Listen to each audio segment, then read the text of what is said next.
The morning sun rose over the settlement of Haven Creek, painting the sky in shades of orange and red. Emma Hayes sat on the edge of the wooden platform that her father had built 3 months ago. The platform overlooked the main section of the colony, where about 200 people worked to make this distant world their home. Emma was 8 years old, with brown hair that fell to her shoulders and bright eyes that missed nothing. She wore simple clothes made from earth fabric that her mother had sent on the last supply ship. Next to her sat Stryker, a honey badger that her father had brought from Earth when Emma was only 6 years old. The badger was small, maybe 20 pounds, with a thick body covered in dark fur with a white stripe running down its back. Stryker rested his head on Emma's lap. The badger had become her closest friend on this world. While other children played with toys or read books sent from Earth, Emma spent her time with Stryker. They walked through the settlement together, explored the edges of the safe zone, and sat watching the alien world around them. The colony of Haven Creek was built in a valley between 2 large hills. The buildings were made from local stone and reinforced metal from the supply ships. There was a medical center, a food storage facility, workshops, and living quarters for the colonists. At the center of everything was the communication tower, a tall structure that allowed them to send messages back to Earth and contact other human settlements on this world. The settlement was peaceful most days. The local animals, if you could call them animals, avoided the humans. The plants were strange, with purple leaves and blue flowers that grew in dense clusters. The air was clean and cool, especially in the mornings. Emma liked to imagine that this place, so far from Earth, could become a real home for humanity. Her father, Aaron Hayes, worked in the agricultural section of the colony. He spent his days trying to grow earth plants in the alien soil, mixing it with special compounds that the science team had created. He was good at his work, and people respected him. Emma saw him most evenings when he came back to their small home on the edge of the settlement. Emma's mother was still on Earth. The family had made the decision that Emma would come to Haven Creek with Aaron while her mother waited for more ships to be built. It was a hard choice, but Aaron believed that this colony would grow and become safe. In 2 more years, Emma's mother would arrive with the next wave of colonists. That was why Stryker mattered so much. Emma had felt lonely sometimes, missing her mother and missing Earth. But Stryker was always there, always patient, always ready to follow her wherever she wanted to go. The badger had adapted well to the alien world. He ate the local insects that the science team had approved as safe, and he seemed to enjoy the cooler temperatures of this planet. Emma scratched behind Stryker's ears, and the badger made a small sound of pleasure. She could feel his muscles relax under her touch. This was how they spent most mornings, sitting together and watching the colony wake up. Below them, people were starting their daily work. The farmers were heading to the greenhouses. The construction team was moving supplies for the new living quarters that were being built. 2 guards walked the perimeter, checking the fence that had been installed to keep the settlement secure. The fence wasn't very tall, only about 8 feet, but it was strong and had sensors that would alert the colonists if anything tried to break through. The guards on the wall were part of the security team led by Dr. Lisa Torres. She was the settlement commander, a strong woman with gray hair and a serious face.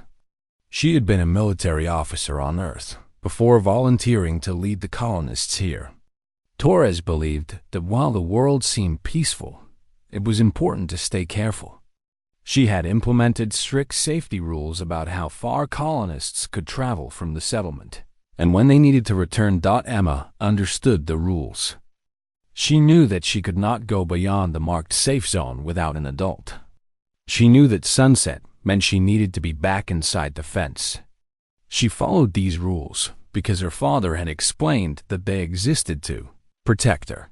Stryker shifted his position and stood up.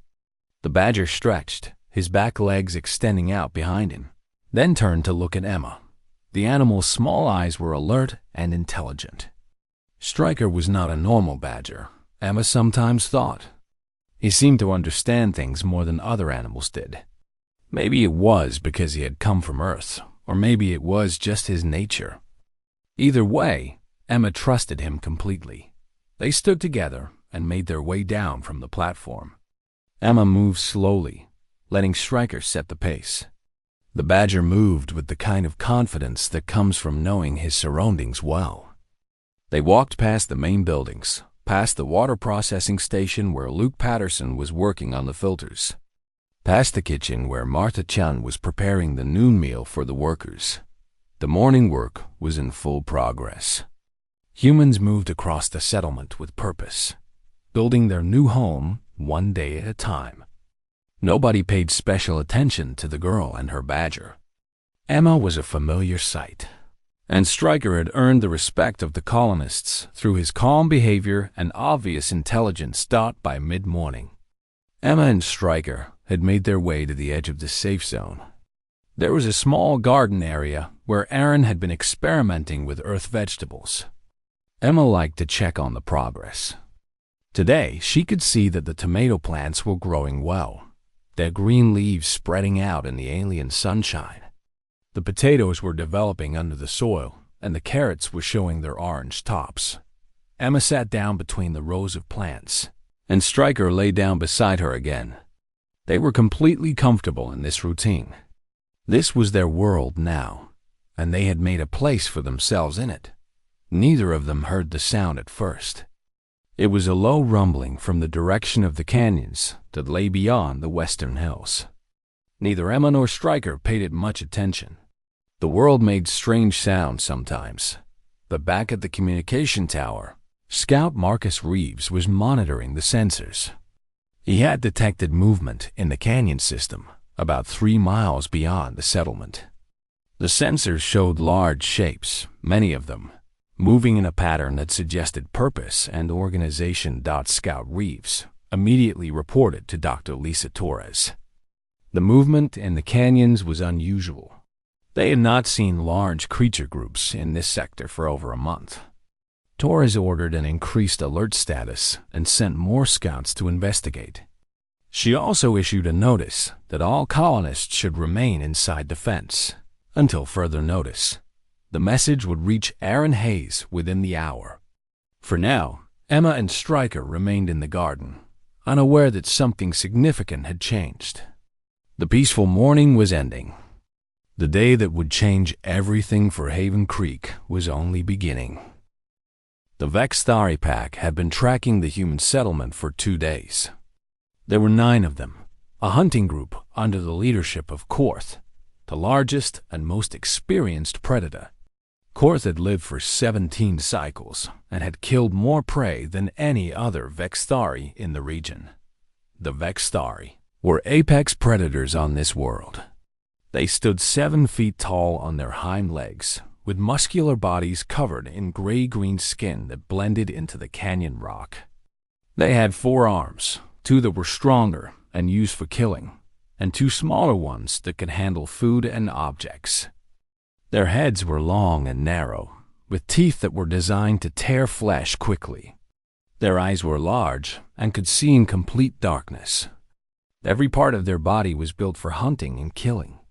Korth had been studying the human settlement for the past 2 days. He watched from the canyons with his pack, observing the patterns of the settlers. The humans were weak and slow. They walked upright on only 2 legs and had only 2 arms. They had no natural weapons like teeth or claws. They wore protective clothes that made them look even softer and more fragile. To Korth, the humans were exactly like prey. Nothing more. The Vextari had heard the messages from other packs about humans. The other predator species spoke with respect about humanity, saying that humans were dangerous and could not be underestimated. Korth did not believe these warnings. He had studied the humans for 2 days and seen nothing that impressed him. They were small. They were slow. They were a resource waiting to be harvested. This morning, Korth had spotted something that made the hunt even easier. A single human child had come to the edge of the settlement. to a small area where they grew food. The child was alone. More importantly, the child was outside the fence. This changed everything.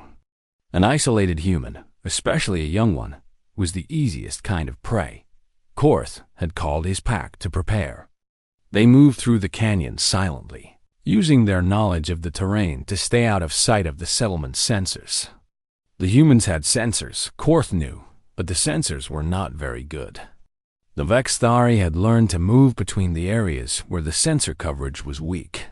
The pack approached the western canyon, which offered a direct path to the area where the child was sitting. They moved in a formation that Korth had taught them through years of hunting. The stronger fighters positioned themselves to strike first, while the others moved to cut off any escape routes. Korth himself moved to the center of the formation, where he could observe the prey and give directions. Emma was still sitting in the garden, her hands in the soil, checking on the plants. She had no idea that danger was approaching. The morning was quiet and peaceful. Stryker was resting with his eyes half closed, seemingly asleep. But Stryker was not asleep. The honey badger's senses were much more developed than Emma's. He could smell something on the wind, something that was not familiar to the alien world. It was the smell of large predators. It was the smell of danger. Stryker's eyes opened fully. His body became tense. The badger sat up, his ears moving to track sounds that Emma could not hear. From the direction of the western canyon, there were sounds of movement. Something large was coming through the terrain toward them. Emma felt Stryker move beneath her hand. She looked at the badger's face and could see that something was wrong. Stryker's usual calm expression had changed. The badger's teeth were slightly visible, and his fur had raised along his spine. "What is it?" Emma asked. She stood up, looking in the direction that Stryker was watching. She could see nothing but the rocks and plants of the canyon entrance. The morning sun reflected off the stone in the distance. Stryker made a low sound, not quite a growl, but something between a warning and a call. The badger moved to stand in front of Emma, putting his body between her and the canyon direction. That was when Emma heard it. A sound like heavy footsteps, multiple sets of them, moving fast. The sound grew louder. Whatever was coming was no longer trying to hide. Emma's heart began to beat faster. Training from her father came back to her. She should run. She should get back to the settlement. She should reach the fence and safety. She started to move, pulling Stryker's collar gently. But before she could take more than 2 steps, the first Vexthari appeared at the edge of the canyon. It was enormous. The creature was at least 7 feet tall, with gray-green skin and 4 arms. Its head was shaped like nothing Emma had ever seen, with a long, narrow face and eyes that seemed to burn with intelligence and hunger. It looked at Emma with the way a human looks at a piece of food, with complete certainty that it held all the power in this moment. Emma froze. Fear made her body unable to move. She had been told about dangerous creatures, but she had never seen one. The reality of standing in front of a true apex predator was different from any training or lecture. More Vexthari appeared from the canyon. Soon there were 5 of them visible, spreading out in a pattern that cut off any direct path back to the settlement. The Vexthari did not rush. They had already won this hunt in their minds. They were simply going through the routine of a kill. Stryker felt Emma's fear. The badger's small body shook with intensity. Every instinct in Stryker was screaming to run, to escape this situation. But another instinct was stronger. This was Emma. Emma was his responsibility. Emma was family. The largest Vexthari, Korth, stepped forward. He opened his mouth, showing teeth that were designed to kill. He made a sound, a roar that shook the air and seemed to promise nothing but death. Emma tried to run. Her body finally responded to her fear, and she turned, trying to reach back toward the settlement. But the Vexthari were fast. Korth, despite his size, moved with the speed of a dedicated hunter. He covered the distance between himself and the girl in seconds. Stryker moved. The honey badger launched himself at Korth's leg, his small teeth finding the soft skin behind the Vexthuri's knee. The bite was not deep enough to cause real damage, but it was unexpected. It was the one thing that Korth had not anticipated in his planning. Korth's first strike, intended to end Emma's life, missed her by inches as he reacted to the pain in his leg. Emma stumbled and fell forward, landing hard on the ground. The other Vexthari moved in, confident that this struggle would end quickly. They had no understanding of the small earth animal that stood between them and their meal.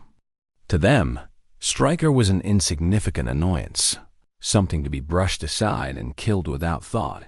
They had no idea what they had just awakened. The hunt had truly begun. Stryker's bite on Korth's leg had been just the beginning. The honey badger did not retreat or show any fear. Instead, Stryker moved with the ferocity of an animal whose entire purpose was to protect something precious.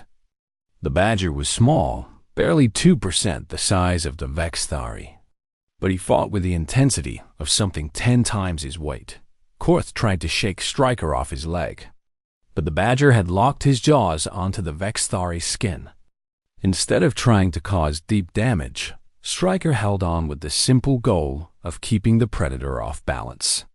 When Korth swung his massive arm to try to hit the badger, Stryker released and moved to the side, faster than the Vexthari could follow.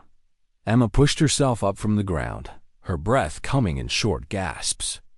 She could see Stryker moving, a blur of black and white against the gray-green skin of the predators. The badger was moving between Korth's legs, dodging strikes, finding soft places to bite and scratch. Every movement was designed to cause pain and create distance. The other Vexthari tried to help. One of them lunged at Stryker, trying to crush the badger under its body weight. But Stryker had learned long ago on Earth that speed and knowledge of the terrain were more valuable than size. The badger ducked and moved to the left, running toward the rocky area of the garden where Emma had been sitting. The ground there was uneven, with roots from the earth plants sticking out and rocks creating obstacles. The Vexthari's large bodies made it difficult for them to navigate such terrain. Stryker used this to his advantage. He ran between two garden plots, his smaller frame allowing him to move easily through spaces that the Vexthari could not fit. The pursuing predator crashed into a support post and stumbled, but Emma could not run away. The fear had paralyzed her again. She stood frozen, watching Stryker fight to protect her from creatures that seemed unstoppable. 3 miles away, at the settlement, the commotion was being noticed. Guard David Torres, positioned at the northern wall, heard the first sounds of the Vexthari roar. The sound was unmistakable. It was the hunting call of a large predator, something that the settlement had only heard twice in the 6 months they had been established. David immediately activated the alarm system. The settlement had practiced this response many times. An alarm sounded across Haven Creek. 3 short bursts that meant predator threat on the perimeter. Dr. Lisa Torres was in the operations center when the alarm sounded. She had been coordinating with the scouts who had reported the earlier movement in the canyons. Now those scouts were reporting a pack of Vexthari attacking outside the fence in the western agricultural area. Torres did not hesitate. She issued orders for defensive positions to be taken and emergency medical teams to prepare. More importantly, she immediately thought of the colonists who were outside the fence. She checked the settlement logs and saw that Emma Hayes and her father, Aaron, were not both inside the fence parameters. Aaron Hayes was in the eastern greenhouses when the alarm sounded. He heard the roar of the Vexthari and felt his entire body go cold. His mind went immediately to one thought: Emma. Emma was outside somewhere with Stryker. He did not think. He did not hesitate. Aaron ran toward the western edge of the settlement, toward the gardens where Emma often went in the morning. Other colonists were heading toward the safety of the internal buildings. But Aaron moved against the flow, pushing through the people who were moving to shelter. Dr. Torres moved faster. The commander activated the vehicle system and ran toward the garage where the settlement kept 3 armored vehicles. The vehicles were slow and not built for combat, but they were bulletproof and could carry guards with weapons. Torres herself grabbed the pulse rifle from the armory, a weapon designed to stop large creatures. It took 3 minutes for the first vehicle to reach the western agricultural area. During those 3 minutes, Stryker fought on. The honey badger had realized something crucial. The Vextari were strong and fast, but they were also thinking about how to kill efficiently.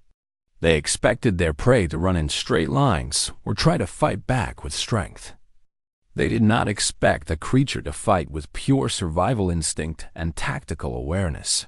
Stryker had fought larger animals before, though nothing this large. He remembered lessons learned on Earth, where badgers had a reputation for being fearless against opponents 10 times their size. He used those lessons now. When Korth tried to grab him with one of his larger arms, Stryker moved underneath and bit the inner part of the arm, where the skin was thin and sensitive. When another Vextari moved to cut off his escape route, Stryker deliberately ran toward a pile of rocks and scrambled over it in a way that the Vextari could not follow quickly. Blood was starting to show on Stryker's fur. One of the predators had caught the badger with a glancing blow that had torn skin on his shoulder. But Stryker did not slow down. The pain only made him more determined. Emma watched her friend fight, and something changed inside her. The fear did not go away, but it was joined by another feeling: anger. These creatures were trying to kill her, and Stryker was fighting them alone.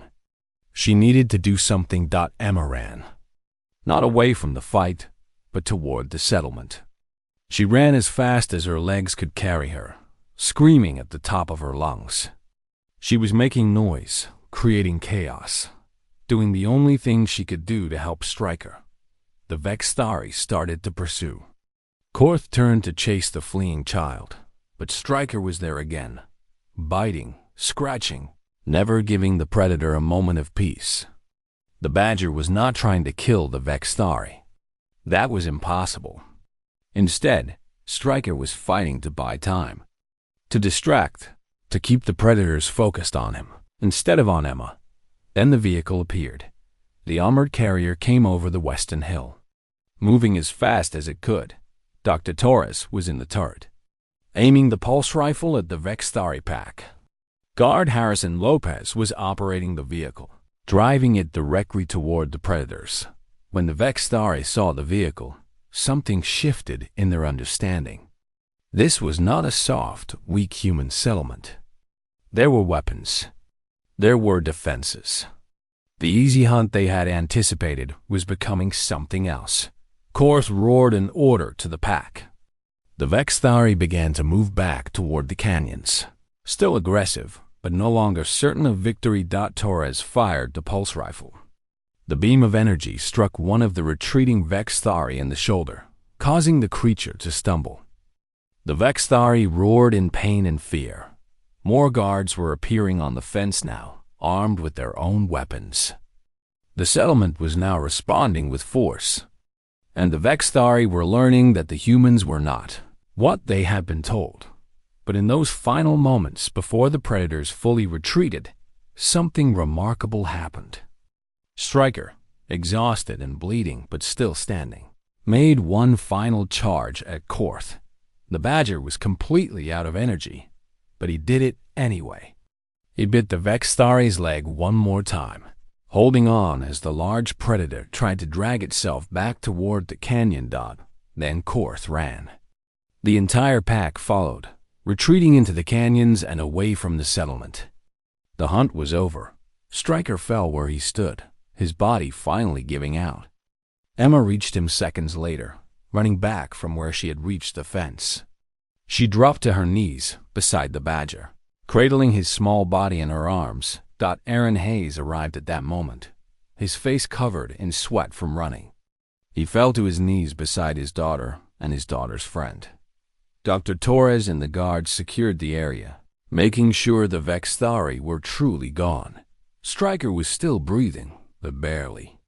The Badger had fought 9 Vexthari to protect the child that was not his own species. The honey badger from Earth had taught the apex predators of this world something new. He had taught them fear. The medical team rushed Stryker to the settlement clinic. Dr. Marcus Chun, the settlement's chief medical officer, worked on the honey badger through the entire afternoon. Stryker had deep cuts, bruises across his small body, and a wound on his back leg that was serious. But the badger was strong. After 6 hours of treatment, Dr. Chun announced that Stryker would live. Emma never left the clinic. She sat next to Stryker's bed as he recovered from the medical treatment. Her father stayed with her, his hand on her shoulder, both of them watching the small animal that had saved her life. The settlement was in a state of shock and confusion. The attack had lasted only 10 minutes, but it had changed everything. The Vexthari pack had retreated, but the question remained. Would they come back? Were they a regular threat to the colony? Dr. Lisa Torres called an emergency council meeting with the senior colonists. She reviewed the attack and the evidence that the guards had gathered. The Vexthari had been hunting. They had isolated Emma and planned to kill. The fact that they had retreated suggested that they were not willing to fight an armed group. But the fact that they had attacked at all showed that the settlement could not be considered completely safe. Torres recommended strengthening the fence, adding more guard posts, and requiring that children never be outside the fence without an armed adult present. The council agreed.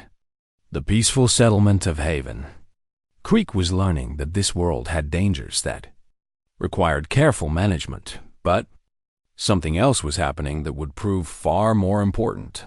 The settlement's communication officer, Patricia Morris, had already begun to compile the details of the attack.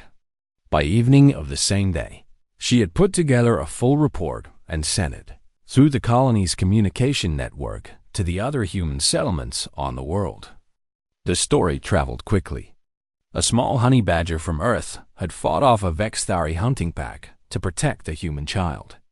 The honey badger had nearly died in the effort. The story was remarkable. It was extraordinary. Within 24 hours, the story had spread to every human settlement on the world. Within 48 hours, it had been transmitted back to Earth on the communication ship. The tale of Stryker's bravery began to spread across the network of human colonies, told and retold, gaining details and emotion with each telling. But the most important moment was yet to come. Stryker recovered over the next 7 days. Dr. Chun kept the badger under observation, making sure that the wounds healed properly and that there were no infections. Emma never left his side. She brought him food and water, cleaned his wounds as instructed by Dr. Chun, and talked to him constantly, telling him stories and thanking him for saving her life. On the 8th day, Stryker was well enough to walk again. The badger was slow and careful, moving with less of his usual confidence, but he was alive and moving. Dr. Chun cleared him for release from the clinic. Emma took Stryker outside. The badger walked slowly, but with purpose. Emma let him move at his own pace, following him with curious eyes. Stryker moved through the settlement, past the buildings and past the places where colonists worked. The badger was heading somewhere specific. Emma realized that Stryker was moving toward the western fence, toward the area where the attack had taken place. When they reached the garden area, Stryker's pace became even more careful. The badger walked to the exact spot where he had fought the Vexthari pack. He stood there for a moment, his small body shaking slightly. Then Stryker moved again, this time toward the canyon entrance where the Vexthari had retreated. Emma called after him, worried that the badger was going to do something foolish. But Stryker moved with purpose, not aggression. The badger walked into the canyon, moving slowly but steadily. Emma stayed back, frightened that the Vexthari might return. She watched from the fence as Stryker moved into the rocks and out of sight. 15 minutes later, Stryker emerged again. But he was not alone. The badger was dragging something heavy. As Emma's eyes focused, she realized what it was. It was the body of the Vexthari that the guards had killed during the retreat. The creature was dead, its body damaged from the pulse rifle wound. Stryker had found it in the canyon and had dragged it all the way back to the settlement. The badger was struggling, his small body barely able to move the massive weight. But Stryker continued, pulling and pushing, making slow progress. It took the badger 20 minutes to drag the dead Vexthari across the distance from the canyon to the settlement fence. Emma watched in wonder. When Stryker finally reached the fence, he gave one last powerful effort and dragged the body of the apex predator across the threshold of the settlement, laying it at Emma's feet. Stryker then collapsed, his energy completely exhausted. Emma ran to him, dropping to her knees and gathering the badger in her arms. The guards at the fence saw what had happened. Within minutes, word had spread through the settlement. People came to see. They saw the dead Vexthari, the apex predator of their world, brought to the feet of a human child by a small earth animal. They saw Stryker, barely able to move, having dragged the body of a creature 300 times his weight across open ground. Dr. Lisa Torres stood at the fence, looking at the scene. Her expression was difficult to read, but her eyes showed understanding. Something significant had happened here. This was not just an animal protecting its human. This was a statement. This was a message. Aaron Hayes stood next to his daughter, understanding what he was seeing. His daughter was alive because of this animal. And now, the animal had brought proof of victory to his daughter's feet. The news spread again, this time with more power. The story of Stryker and Emma changed from being a tale of survival to being a statement of something deeper. The honey badger had defeated the apex predator not through strength, but through determination, loyalty, and courage. The badger had then brought proof of victory to the feet of the human child. Over the next weeks, the message spread across human space. It was encoded into messages to Earth. It was discussed in strategy meetings with military leaders. It was shared on communication networks across dozens of colonies. The message was clear. Humanity's strength was not in technology or weapons or physical power. Humanity's strength was in the bonds they could forge. The bonds that made a small earth animal willing to fight creatures many times its size. The bonds that made a human child trust her friend completely. The bonds that made humanity different from other species in the galaxy that the Vexthari watched from the canyons. They had expected an easy hunt. Instead, they had encountered something they did not understand. An animal that refused to give up. A creature that valued loyalty more than survival. A being that brought proof of its victory not to feed itself, but to show its dedication to something greater than itself. The Vexthari did not return to Haven Creek. Word spread through the predator communities of their failure. The story became cautionary. The small animal from the soft human settlement had defeated them, had brought down one of their own, and had done it for no reason except love. Throughout the galaxy, other species began to pay attention to humanity in a new way. They began to understand that underestimating humans was a mistake. They began to understand that the most powerful force in the universe was not physical strength or advanced technology. It was the capacity to form bonds that could not be broken, to inspire loyalty that was stronger than fear, and to face danger not because you were strong enough to win, but because there was someone who needed you. 3 months after the attack on Haven Creek, the settlement had changed. The fence was now twice as high, and the guard posts had been equipped with more powerful weapons.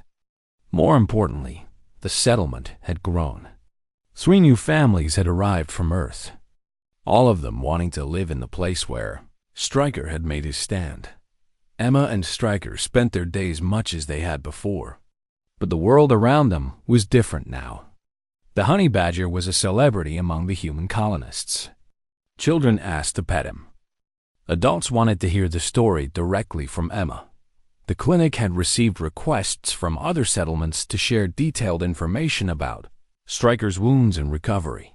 But on the quiet mornings, when Emma and Stryker sat together on the platform overlooking the settlement, things felt the same. The badger's wounds had fully healed. His fur had grown back, and he moved with his old confidence. Emma was still 8 years old, still learning about this alien world, still completely devoted to the small animal that had saved her life. The wider implications of what had happened were moving through the galaxy at the speed of communication networks. The human military command on Earth had received the full report. They understood what the story meant. For decades, humanity had been considered a secondary species in the galactic community. Humans had not advanced technology quickly enough. Humans could not match the physical strength of many alien species. Humans had been tolerated, but not respected. Now, all of that was changing. Military strategists began to revise their understanding of human potential. The story of Stryker was not unusual, they realized. Stories similar to it came from human settlements across the planet. Humans regularly showed this kind of dedication to each other. Parents would sacrifice themselves for children. Soldiers would advance into danger to protect comrades. Humans formed bonds that made them willing to do impossible things. This was a strength that could not be replicated by alien species that operated on more logical principles. A species that valued survival above all else could not understand a creature willing to fight without any chance of winning simply because someone needed protection. The political leaders of humanity began to broadcast this new understanding to the galaxy.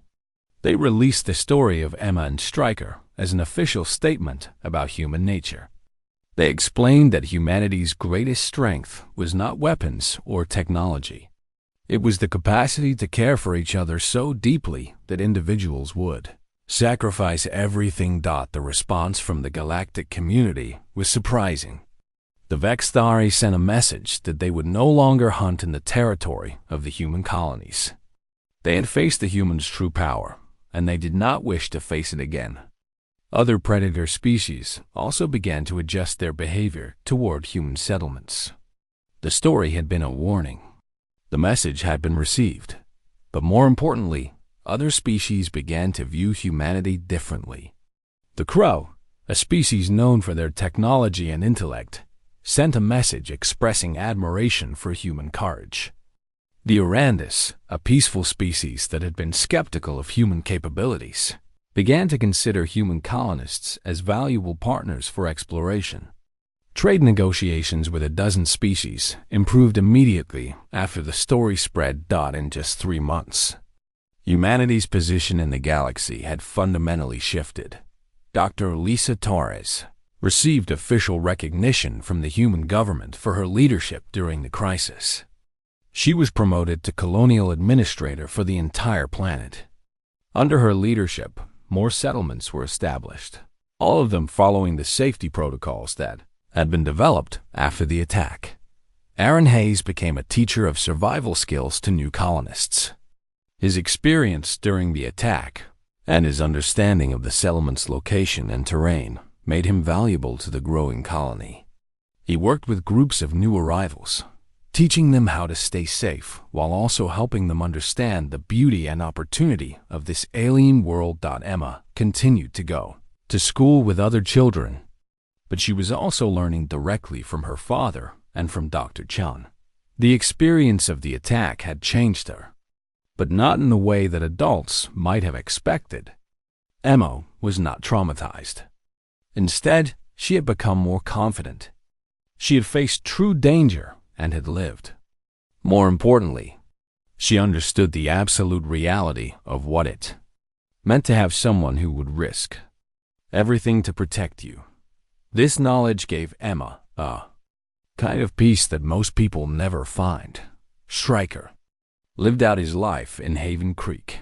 The honey badger became a symbol for the entire settlement and eventually for all of humanity on the planet.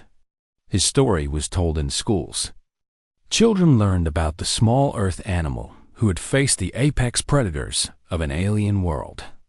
Researchers from universities on Earth sent requests to study Stryker and document his behavior. The honey badger had become more than an animal. He had become a representation of what humans valued most. As Stryker aged, Emma continued to care for him. She was no longer a child who sat in the garden with a badger. She was a young woman, learning engineering and working to build the infrastructure that would help humanity establish itself on this world. But her dedication to Stryker never changed. When the badger was old and tired, Emma was there.